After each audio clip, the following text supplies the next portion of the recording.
Hi everyone, it's John Heath here again for Milton Rose Learning with another Let's Learn video on Jekyll and Hyde quotations. So we've got three of the best themes which can crop up in all of your exams, and we've got three quotes slicing and dicing each theme. Okay, and for some reason we've focused a lot on the character of Jekyll today, so we're going to really get to know him through the themes. So let's dive in. So the first theme, as you can see, is human duality. Okay, so the idea that humans have a double nature. There's almost like two people in one body. Okay, and that's the real main theme, I think, in this novella. So the first quote then from Jekyll: "Man is not truly one, but truly two." Okay, a fantastic psychoanalytical quote. So Jekyll states the central kind of thesis there in the novella of human duality, kind of almost from Sigmund Freud's psychoanalysis. We have a conscious part of our brain and the subconscious, and they kind of come together to almost create two people in one almost. So for in the context of the novel, the consciousness is our moral side, and the subconscious represents our immoral side that has no boundaries of morality or ethics. So that's a fantastic quote to kind of really get into and analyze all the psychological theory around it. Okay, next one from Jekyll. All human beings are commingled out of good and evil. So it kind of builds on what we just said there. So the metaphor of commingled, almost kind of like two liquids mingling into one, conveys how good and evil are ultimately inseparable in human nature. So the implications of that are absolutely massive, because it seems to be suggesting that we're all capable of acts of goodness, doing good things, but more worryingly, we're all capable of evil as well. Okay, so if we say, "Oh yeah, I'd never do anything like that," Robert Louis Stevenson would say, "Well, no, not really. You just need circumstances to change, and we're all capable of evil." So it reinforces the novella's kind of moral complexity. It has great texture, I would say, in an essay.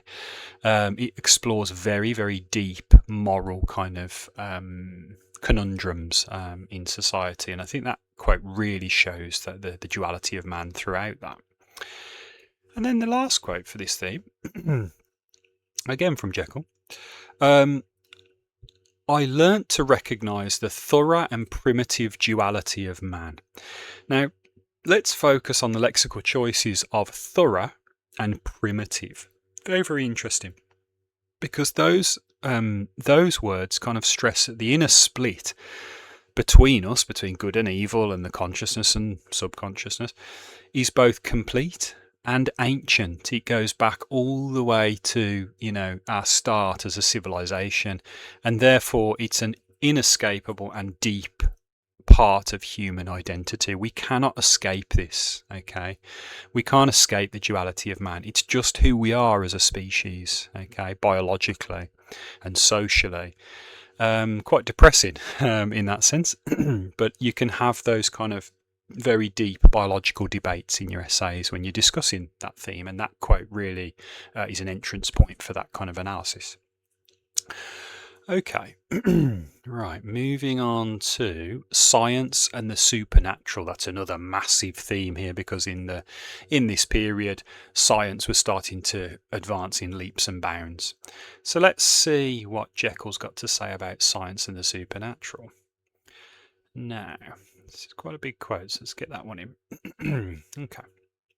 He says, "I was slowly losing hold of my original and better self, and becoming slowly incorporated with my second and worse." So as we know, the subconscious was winning with Jekyll. He's saying I was losing sense of who I was. So this shows that scientific experiments, like with these dodgy potions that he's been making, blends human nature with the almost supernatural transformation into Hyde. This was not a good thing. And for me, it seems to be Stevenson seems to be suggesting, don't push the boundaries of science too much, because if you do, You can lose your soul, you can lose your identity, lose who you are, and you lose sense of what's good and right in the world. Science is a beautiful thing, but if you push it too much, it can get twisted into all manner of horrific experiments, which can lead you to, like we say, lose your soul. Okay, not good at all. Second one. Jekyll says, with science and the supernatural, if I am the chief of sinners, I am the chief of sufferers also. Very deep quote there, very profound. The quotation reflects the moral consequences of scientific experiments. So it suggests that tampering with the natural laws of the universe produces effects beyond ordinary human control. He becomes a sufferer. So Jekyll's saying, if I'm doing the experiments, yeah, it makes me a bit of a sinner. I'm pushing at the boundaries of what's possible and what we should be doing. But it's also damaged me. I'm a sufferer as well. So it's the price that we pay for scientific advancement. Okay, when we push forward science in experiments, some of them are very, very dangerous and people die or people suffer. And you can't, sometimes you struggle to advance science without suffering and without some death or kind of injury along the way, because you have to make those mistakes to learn, unfortunately, sometimes. And I think that's what Jekyll is kind of going into there, the sinner and the sufferer kind of juxtaposition. Then we have, from the narration of the novella, it was Hyde after all, and Hyde alone that was guilty. So the separation of identities there gives a kind of supernatural aura to Hyde, who is obviously this kind of monster character who's created when Jekyll takes the potion, as if science has unleashed a being that's almost beyond normal human limits. And he is beyond normal human limits. He has no morality, no ethics, no sense of religion, no sense of humour. Hyde represents for me a dehumanized version of ourselves. If you strip away all of our civilizational things, such as the law, such as religion, such as our morality, you're left with Hyde, just a naked kind of figure of violence and death. It's actually quite horrendous, to kind of think of that. But that's the moral core of this narrative, really. You can have very interesting philosophical debates here. Hopefully you're picking up that this is a very deep kind of text in that sense. Okay, right, and on to the last theme, which is reputation and secrecy. So let's have a look at 3 quotes from there. So reputation and secrecy. So Jekyll says, I concealed my pleasures. The key lexis there is obviously concealed, isn't it? He's kind of hiding it. So this shows how Jekyll deliberately hides parts of his life from society. And contextually, for your essays and your exams, that reflects the strict Victorian concern with maintaining a respectable reputation. The Victorians were all about respectability on the surface, but there was some pretty crazy stuff that went on behind closed doors in Victorian society, if you want to get researching on those.